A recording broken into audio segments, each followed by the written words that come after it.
현대인들은 일상 속에서 끊임없이 자극과 쾌락을 추구하며 살아갑니다.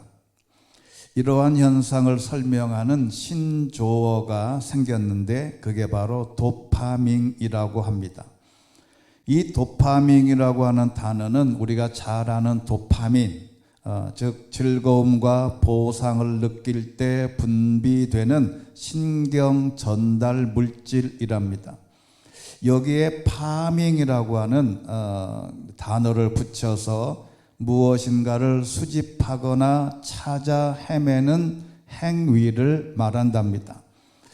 그래서 이 두 단어가 결합된 두 단어가 결합을 해서 만들어낸 신조어는 도파민을 자극하는 쾌락을 끊임없이 탐색하는 우리 현대인들의 모습을 보여준다고 합니다. 거기에는 스마트폰을 손에서 놓지 못하고 SNS와 또 이 릴스와 또는 유튜브와 이런 곳에서 소비 일상을 보면서 즐거움을 느끼는 이 도파민의 전형적인 모습이랍니다. 문제는 이러한 자극이 일시적인 만족감을 줄 뿐만 아니라 더 큰 갈증과 중독을 유발한다는 점에서 문제가 큽니다. 사람들은 더 강한 자극을 원하게 되고 그 과정에서 자기 통제력과 삶의 만족을 잃게 됩니다. 그리고 일상생활을 하지 못할 만큼의 많은 어려움을 겪게 됩니다. 그래서 사람은 무엇에서 도파민을 찾느냐가 중요하다는 겁니다. 어떤 사람은 도박에서 도파민을 찾고 어떤 사람은 음주와 담배와 마약, 심지어는 운동, 그리고 명예와 권력, 존재하는 모든 것에서 빠져 있으므로 거기에서 도파민을 찾으려고 한다는 말입니다. 그런데 진짜 도파민을 느낄 수 있는 방법을 오늘 하나님이 제시해 주셨는데 신기하게도 오늘의 맥주 감사 주일과 닿아 있는 단어가 있습니다.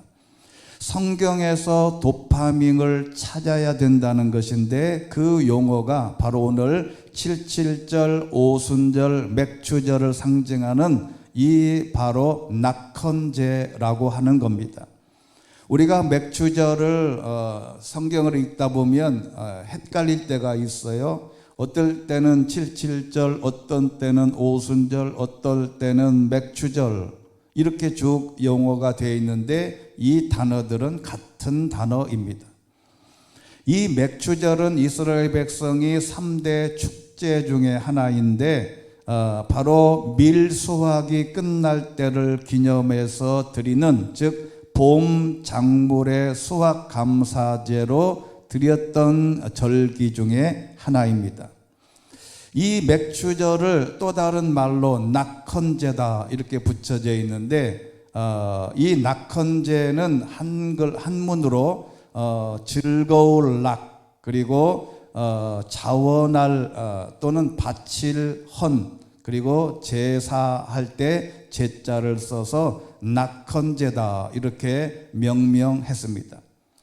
그런데 여기 등장하는 낙, 즐거울 낙 이게 도파민을 추구하라는 뜻이에요. 그런데 이 맥주절을 설명하면서 낙헌제라고 붙여져 있는 이 이름을 왜 이렇게 붙여져 있는지 저도 이해가 되지 않습니다. 이 낙자를 생각하면서 하나님 앞에 드릴 제사의 개념을 설명하기는 너무너무 부족합니다. 이 낙헌제는 그래서 자발적이고 즐거운 마음으로 하나님께 예물을 드리는 제사다라고 정의할 수 있습니다. 즉 감사하는 마음으로 드린다는 점에서 감사제와 비슷하지만 축복을 받는 것에 상관없이 드린 점이 다릅니다. 하나님에게 자원하는 경건심에서 서원이나 기도와 함께 임의로 자의로 드려지는 동물 희생 제사입니다. 여러분, 신학에서 제일 중요한 단어가 바로 자유의지입니다. 많은 청소년들을 지도하다 보면 청소년들이 질문하라 그러면 질문하는 게 거의 동일해요. 그 첫 번째 질문이, 하나님은 아담과 하와가 범죄할 줄 알고 왜 선악과를 따먹도록 내버려 뒀냐 하는 거예요. 많은 사람들이, 많은 청소년들이 처음에 기독교를 접할 때 여기에 이 의의를 제기합니다. 하나님은 뻔히 알고 있는데도 왜 선악과를 따먹도록 만들 환경을 만들어 놨냐.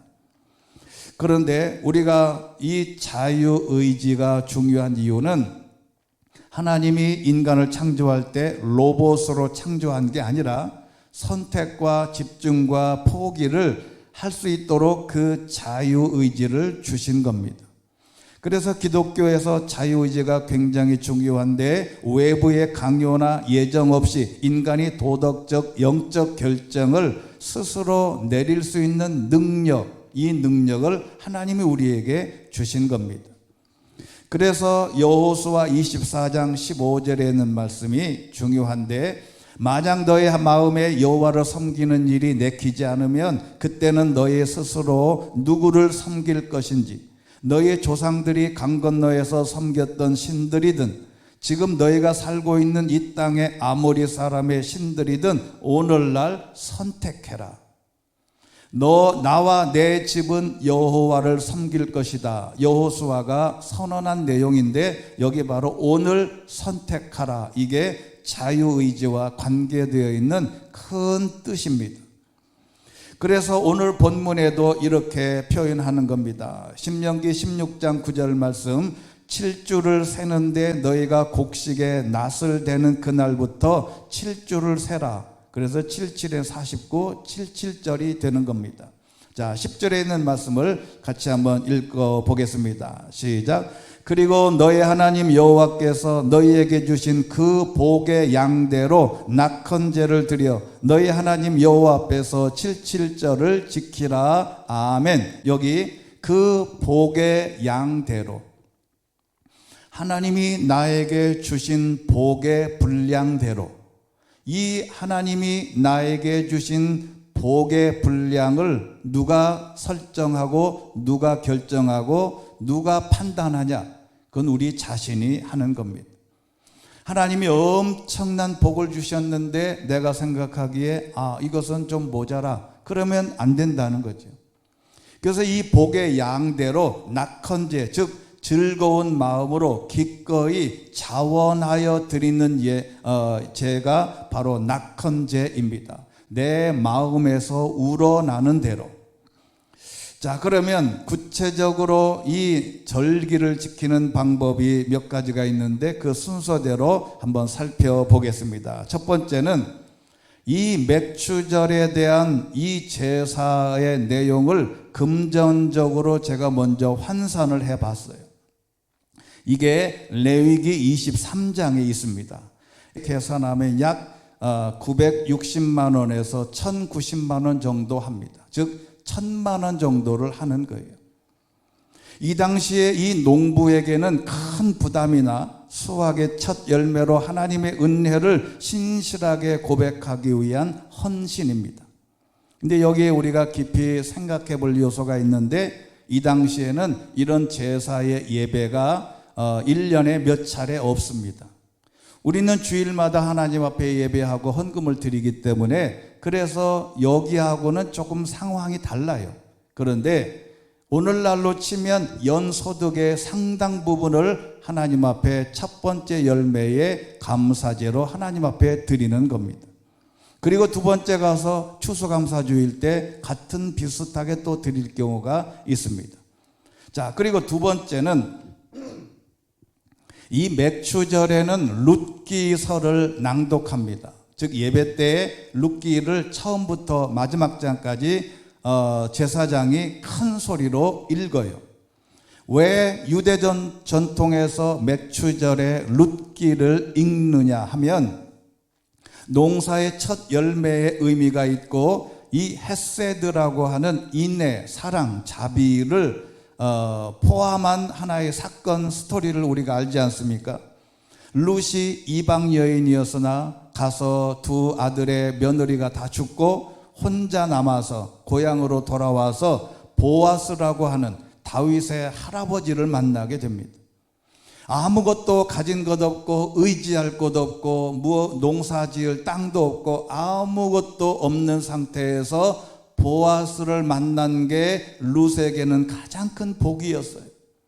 그런 것처럼 하나님의 백성에게 은혜와 긍휼로 우리가 아무것도 없는 이 땅에 살아가는 나흘 동안 하나님이 우리를 이것저것 다 챙겨주신 은혜를 룻의 입장에서 생각하고 하나님 앞에 맥추절을 지켜라, 그런 뜻입니다. 룻이 가진 게 뭐가 있겠어요? 아무것도 없었는데 지금 우리가 갖고 있는 모든 것 다 룻과 같은 삶에서 하나님이 주신 사랑의 은혜를 보답하라, 그런 뜻입니다. 그래서 룻기를 낭독하게 된 겁니다. 세 번째는 이 맥추절은 첫 열매의 감사입니다. 이스라엘 백성들이 첫 열매라 하면 한 해의 시작을 해서 농사를 지어서 이제는 모든 농사의 첫 번째 수확하는 바로 그것을 의미하는 겁니다. 그래서 16절에 있는 말씀 보면 새 곡식으로 곡식 제물을 드려라. 그러니까 옛날에 쌓아놓은 그 곡식 말고 올해 다시 새로 수확한 그 곡식을 드려야 된다, 이 말입니다. 그래서 17절에 있는 말씀도 이것이 너희가 드릴 첫 열매다라고 말씀하고 있는데, 이 말씀은 잠언 3장 9절에도 이렇게 되어 있습니다. 같이 한번 읽겠습니다. 시작. 내 재물과 내 수확물의 첫 열매로 여호와를 공경하여라. 아멘. 그러니까 하나님 앞에 가지고 나올 열매는 옛날 거 말고 새롭게 수확한, 새롭게 거두어들인 열매를 하나님 앞에 드려라, 그런 뜻입니다. 그 다음에 네 번째는 이 모든 것이 자발성에서 출발한다. 자원예물은 신앙생활의 본질은 강제가 아니라 사랑과 감동에서 우러나는 자발성임을 보여주는 겁니다. 현대인들은 제도적 의무보다 개인의 마음에서 우러나는 헌신을 회복해야 됩니다. 우리가 주일날 주예전에 나와 예배할 때도 강제가 아니라 자발성이 중요하다. 하나님이 우리에게 주신 자유의지를 통해서 내 마음에 우러나는 대로 하는 신앙생활이 중요하다. 그래서 이미 고린도후서 9장 7절에 이런 말씀도 있습니다. 시작. 각자 마음에 정한 대로 하되 아까워하거나 억지로 하지 마십시오. 하나님께서는 기쁨으로 내는 사람을 사랑하십니다. 아멘. 이 액수의 적고 많음으로 하나님을 감동시키는 것은 아니에요. 가난한 사람은 가난한 사람대로, 부자는 부자대로 하나님 앞에 드리는 것인데, 이것을 드릴 때 양의 문제가 아니고 마음이 아까워하거나 억지로 하지 마라. 기쁨으로 자발성으로 해라. 그래서 다섯 번째는 감사의 삶을 실천하는 믿음의 행위인데, 자원 예물은 하나님께서 먼저 주신 은혜에 대한 감사의 응답입니다. 감사의 말로만 아니라 행동으로 표현되어야 하는데, 자, 이걸 우리가 깊이 생각을 해볼 필요가 있습니다. 자원 예물과 서원 예물이 있지 않습니까? 자원 예물은 과거를 회상할 때 주시는 감사의 결과예요. 그리고 서원 예물은 미래에 내가 어떻게 하나님이 주실 것에 대한 예물을 드리는 것도 있어요. 근데 우리는 보통 모든 헌금과 이 모든 감사제와 모든 우리가 하나님 앞에 드리는 모든 것은 거의가 다 과거를 회상해서 주신 것을 감사해서 드리는 건데, 여러분, 우리가 중요하게 여기는 하나님 앞에 드릴 물질 가운데 서원 예물은 아주 중요합니다. 이미 내가 이런 사실을 약속하고 이루어 주실 것을 기대하며 드리는 이 서원 예물, 이게 아주 신앙생활에 있어서 큰 묘미가 있는 물질 헌금 중에 하나입니다. 그리고 여섯 번째는 영적 자유와 헌신의 조화가 이루어져야 하는데, 문제는 율법에서 우리는 자유함을 얻었습니다. 이게 무슨 말이냐면, 성경을 창세기에서부터 읽다 보면 율법에는 613가지의 항목이 있어요. 언젠가 말씀드렸죠. 지금도 이스라엘에 가면 주일날에는 엘리베이터가 누를 수 없게 되어 있습니다. 이게 무슨 얘기냐면 엘리베이터의 버튼을 누르는 것도 율법에서는 하지 말라고 해서 주일날에는, 안식일날, 그들로 말하면 토요일 안식일에는 그냥 50층이면 50층짜리 엘리베이터가 다 서요.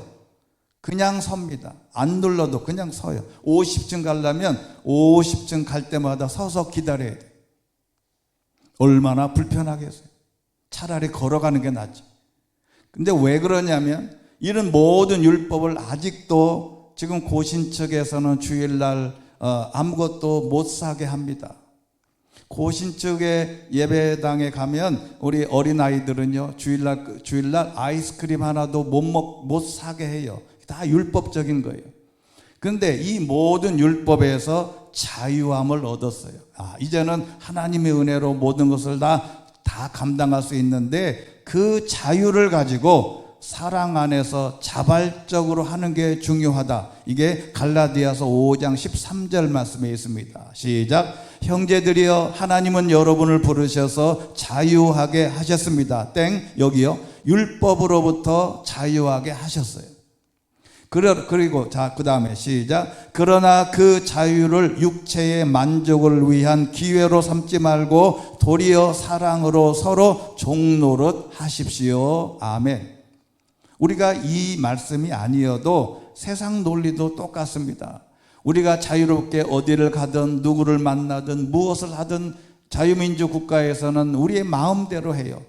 그런데 그 마음대로 한다고 해서 사람을 때리거나 사람을 죽이거나 이렇게 하면 안 되지 않습니까? 똑같이 이 말씀이 그 내용인데, 그 자유를 육체의 만족을 위한 기회로 삼지 마라. 그 다음에 일곱 번째는 신앙의 공동체를 위한 자발적 나눔입니다.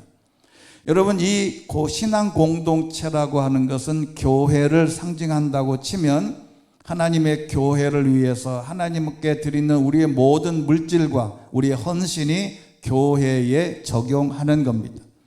이 부분에서 제일 확실하게 언급된 게 출애굽기 35장 5절 말씀부터 보면, 출애굽기 35장이 성막을 만드는 그 내용입니다. 첫 번째는 35장 5절 보면, 너의 가진 것 가운데 여호와를 위해 예물을 가져와라. 성막을 지을 때 이를 가져와라 말씀한 거예요. 그 내용이 두 번째는 출애굽기 35장 21절 말씀, 우리 같이 한번 읽겠습니다. 시작. 그 말에 감동을 받아 자원하는 사람들은 모두 와서 회막 짓는 일에, 그 모든 섬기는 일에 거룩한 옷 짓는 데 필요한 예물을 여호와께 가져왔습니다. 하나님의 성전을 짓는 데 가져올 때는 자원해서 해야 된다. 억지로 해서 안 된다. 강요해 해서는 안 된다. 옛날에 교회 짓기 전에 부흥회를 해서 부흥회 헌금을 거둬요.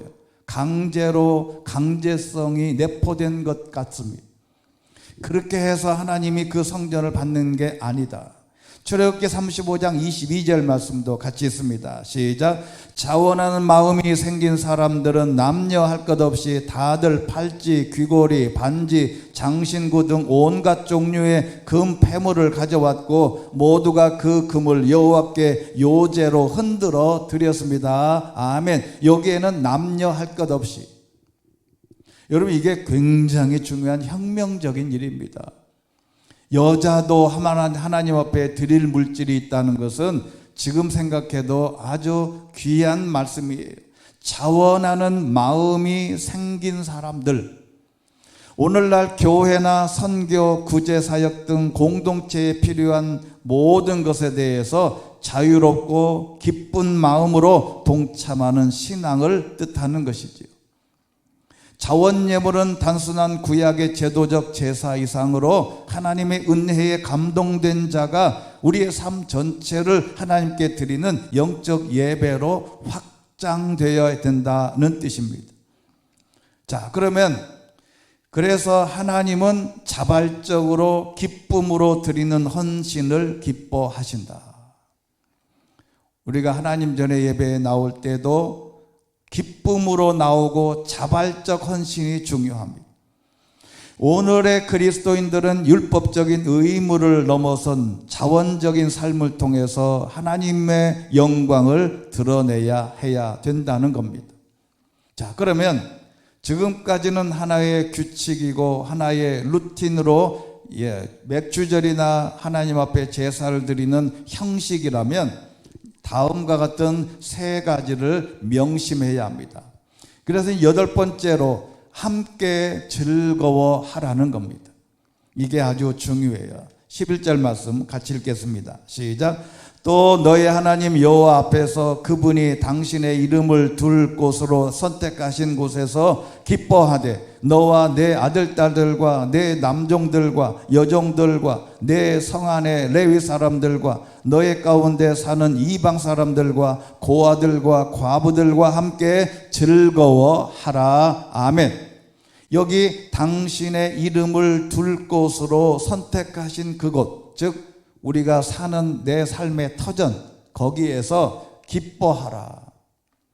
좋은 집에 살든 작은 집에 살든 누추한 집에 살든 거대한 평창동에 있는 몇백 평 되는 그 건물에 살든 간에 내가 있는 곳을 하나님 앞에 기뻐해라.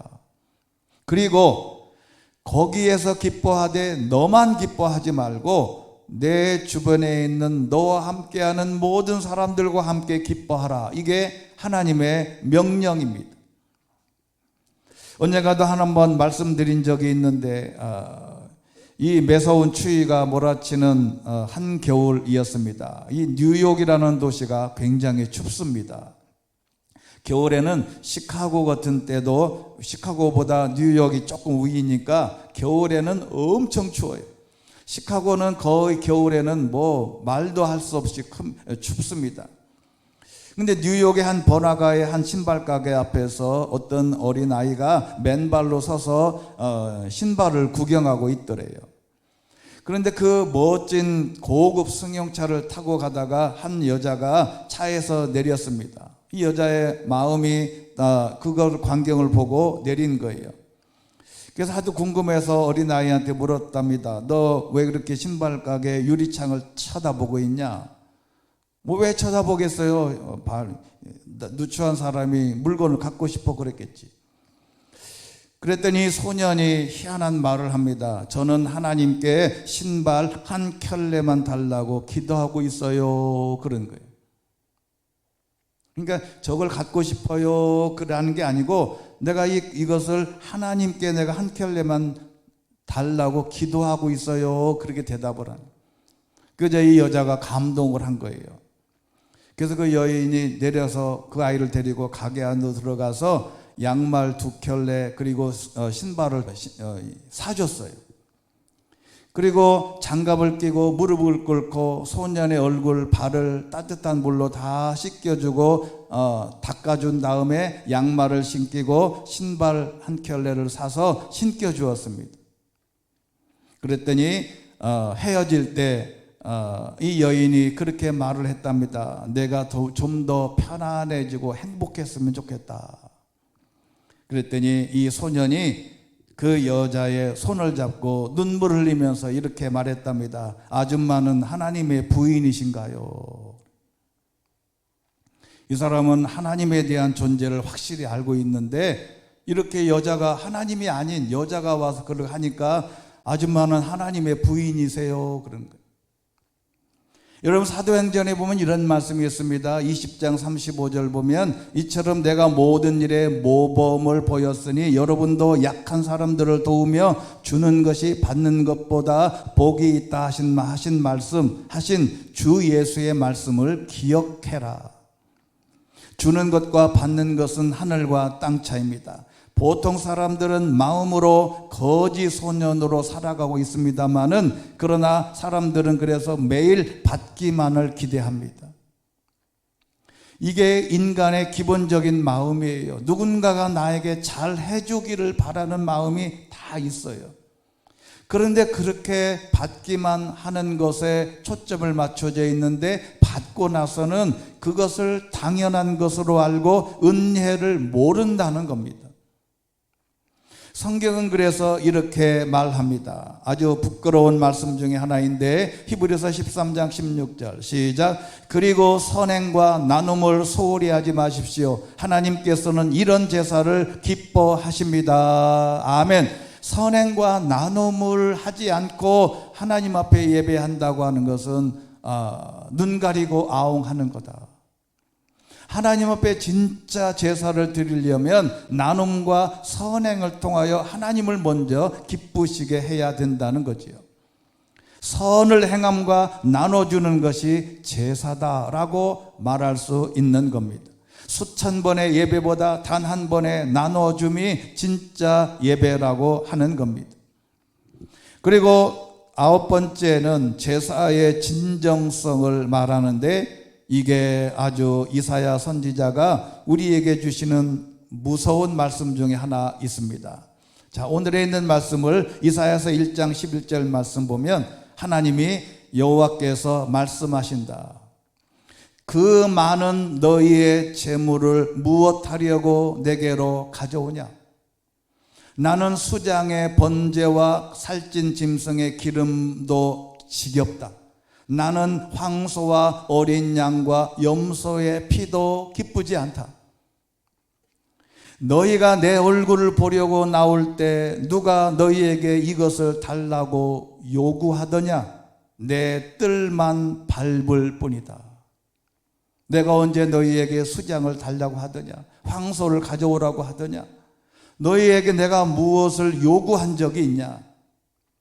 13절 보면 더 이상 헛된 재물을 가져오지 말라. 재물 타는 냄새도 역겹다. 초하루와 안식일과 집회의 선포를 견딜 수가 없다. 악을 행하면서 성회를 여는 것을 참을 수가 없다. 이사야 선지자가 이스라엘 백성들에게 하나님의 말씀을 선포할 때 이렇게 얘기하는 거예요. 너희들이 하나님 앞에 드리는 모든 물질, 재물 내가 언제 가져오라고 하더냐?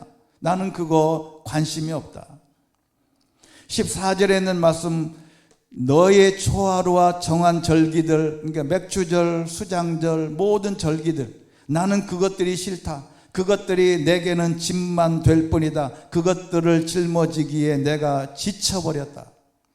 그러더니 이렇게 말합니다. 15절 말씀 우리 같이 큰 목소리로 읽어보겠습니다. 시작. 너희가 아무리 손을 펼쳐 기도해도 나는 눈을 가리고 너희들을 보지 않을 것이다. 너희가 아무리 기도를 많이 해도 나는 듣지 않을 것이다. 너의 손에는 피가 가득하구나.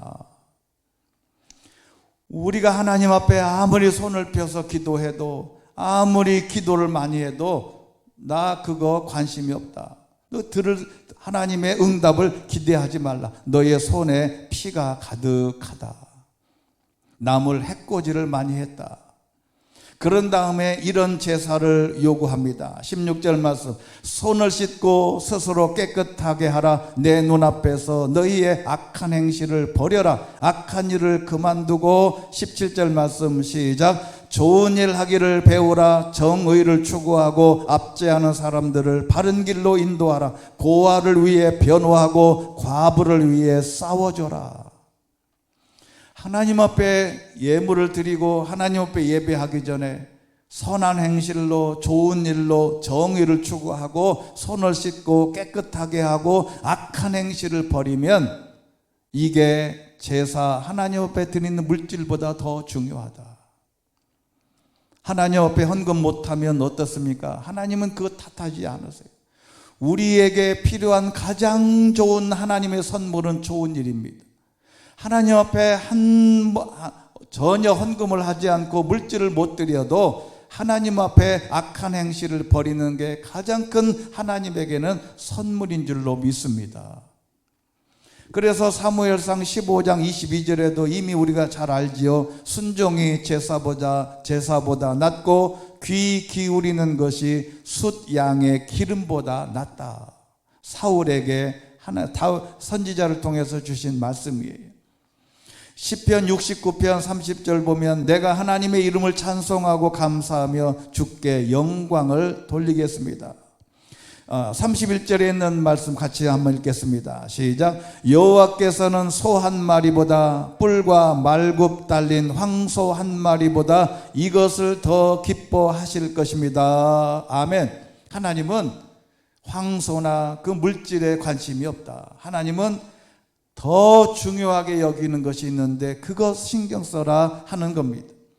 그리고 호세아서 14장 2절 말씀이 있습니다. 시작. 너희는 말씀을 가지고 여호와께로 돌아오라. 그에게 말하라. 모든 죄악을 제거해 주시고 은혜로 받아주셔서 우리가 입술의 열매를 드리게 해 주소서. 아멘. 하나님 앞에 드릴 것은 우리의 입술의 열매를 드리게 해달라. 우리 입에서 원망과 불평과 이것 없고 저거 없고 인생이 왜 그러냐, 내가 하나님을 이렇게 기도했는데 내 발등을 내가 찍은 게 아니냐, 이웃을 원망하고 하나님을 원망하고 인생 자체를 원망하는 그런 우리의 입술의 열매를 중요하게 생각을 하고 입술로도 열매를 드리게 해라. 그게 무엇이겠습니까? 감사와 우리가 하나님 앞에 드릴 은혜를 찬양하는 바로 그 모습을 말하는 것입니다. 그런데 이보다 제일 중요한 게 있습니다. 가장 좋은 제사의 헌물은 당신 몸이다. 여러분, 우리는 맥주감사주의를 통해서 하나님 앞에 무엇을 드릴까? 그거 하나님이 관심이 없다.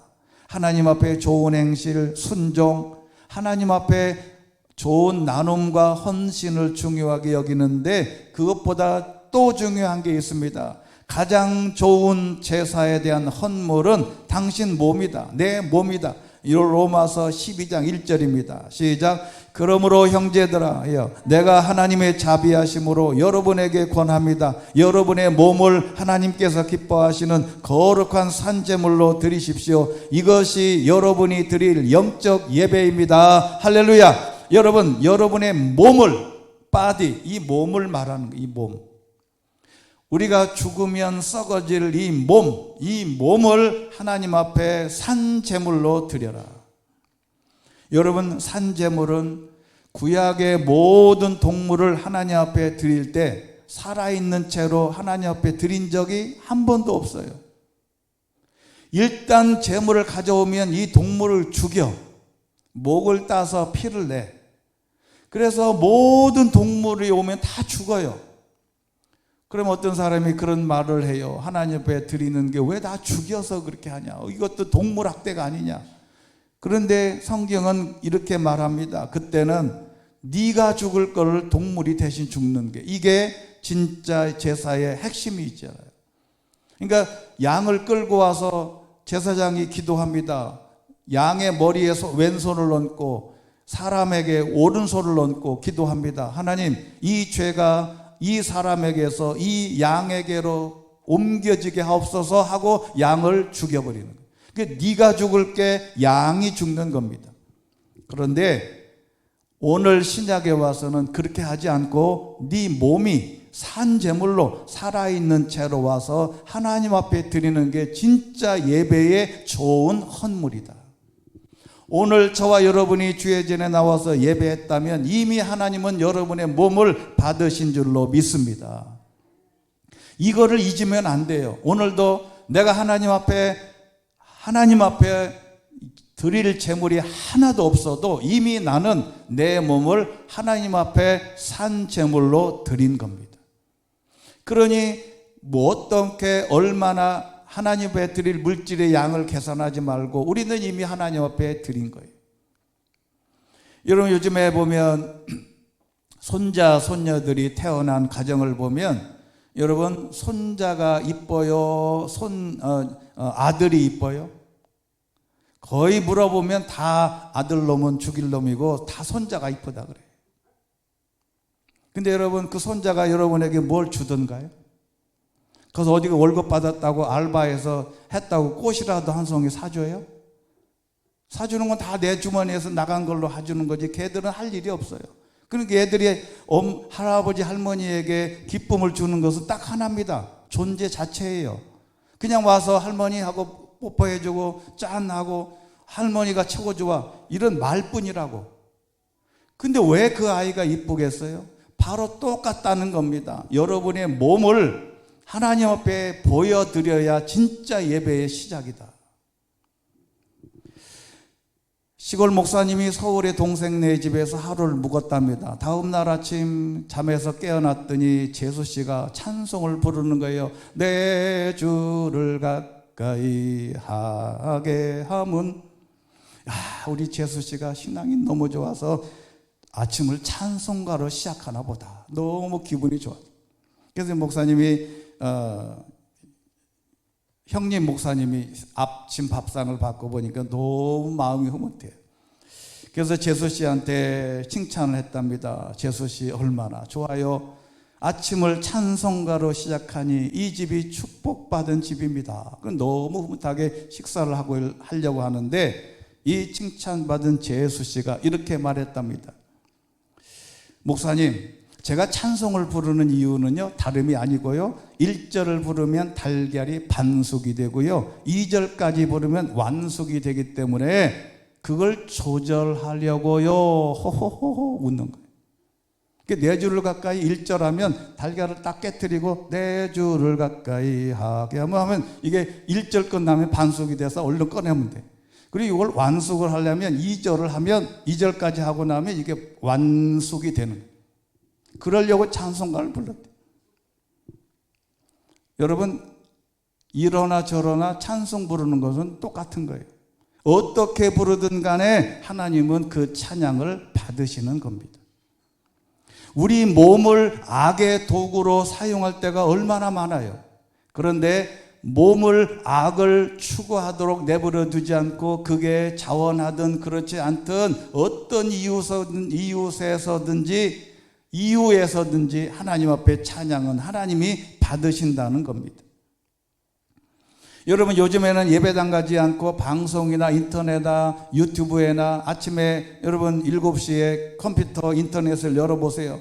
우리나라에 있는 웬만한 교회들 다 생중계를 다 합니다.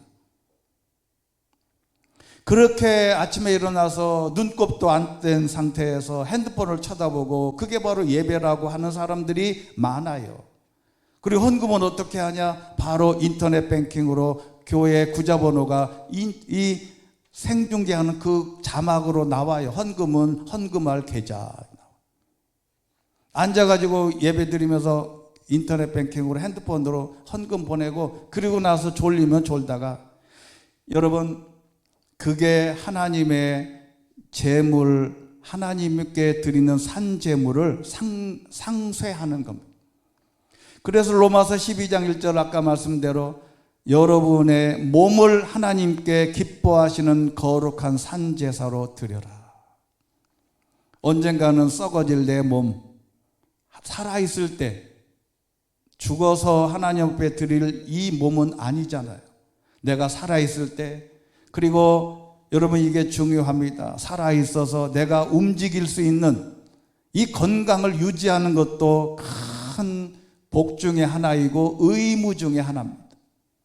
내 몸이 아파서 내 산제물로 드릴 기회를 놓친다. 그러면 우리의 책임이라는 거죠. 신앙생활은 그래서 내 몸과의 싸움입니다. 몸은 늘 좀 더 눕자, 좀 더 자자, 좀 더 먹고 놀자, 편하게 하자. 몸이 원하는 것과 그래서 반대로 행동하면 놀라운 축복의 문이 열리는 겁니다. 이미 이것은 우리의 영적인 최고의 스승인 우리 사도 바울도 이렇게 말했습니다. 시작. 로마서 7장 25절 시작. 우리 주 예수 그리스도로 인해 하나님께 감사드립니다. 그러므로 나 자신은 하나님으로는 하나님의 법을, 육신으로는 죄의 법을 섬기고 있습니다. 아멘. 여기 육신, 이게 앞에 말씀대로 몸을 큰 차원으로 설명하는 겁니다. 육신으로는 죄의 법을 섬기고 있는데 이것을 유일하게 하나님께 나와서 하나님의 법을 섬길 수 있는 방법은 힘들고 어렵지만 내 몸을 이끌고 주의 전에 나와서 이 몸을 하나님 앞에 거룩한 산제물로 드리는 게 우리의 모든 절기의 핵심의 출발입니다. 여러분, 그래서 정리하면 이렇습니다. 맥주절을 맞이하면서 다음과 같이 요약할 수 있습니다. 맥주절은 첫 열매의 감사, 삶의 우선순위를 생각해보자. 두 번째는 이 모든 것은 자발성으로 출발하는데 예물과 예배와 우리의 식당 봉사와 또 모든 부분에 있어서 하는 게 자원해서 하는 게 중요하다. 그리고 감사의 삶을 실천하는 거고 영적인 자유와 헌신을 조화롭게 하는 것이고, 다섯 번째는 신앙 공동체를 위한 자발적 나눔이자 함께 즐거워하는 것이다. 그리고 제사, 진짜 제사는 순종과 착한 일이다. 가장 좋은 제사의 헌물은 당신 몸이다. 여러분, 오늘 주의 전에 나와서 하나님 앞에 드릴 물질에 대한 거기에 많고 적음에 마음 쓰면 안 됩니다. 일단 하나님께 나온 저와 여러분의 내 몸이 하나님 앞에 드려질 첫 번째 가장 귀한 헌물인 줄로 믿습니다. 여러분, 이 헌물을 성전이 거룩한 성전이라고 말했고 너희 안에 성령이 거하시는 줄 몰랐느냐 말씀하신 대로 우리는 이 몸을 잘 관리해서 하나님 앞에 산제물로 드릴 기회를 많이 만들어야 돼요. 내 몸 때문에 내가 몸이 힘들어서 감기 들어서 이 주의 전에 못 나온다고 하는 것은 하나님에게 부끄러운 일인 것을 생각을 해볼 필요가 있다. 그래서 맥주 감사 절기는 자원하여 드리는 낙헌제입니다.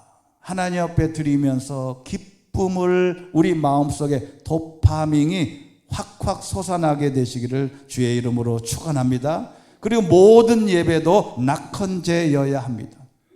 주의 전에 나와 예배하고 돌아갈 때 세상 어디서든지 느껴보지 못한 마음의 기쁨이 충만해져야 된다는 겁니다.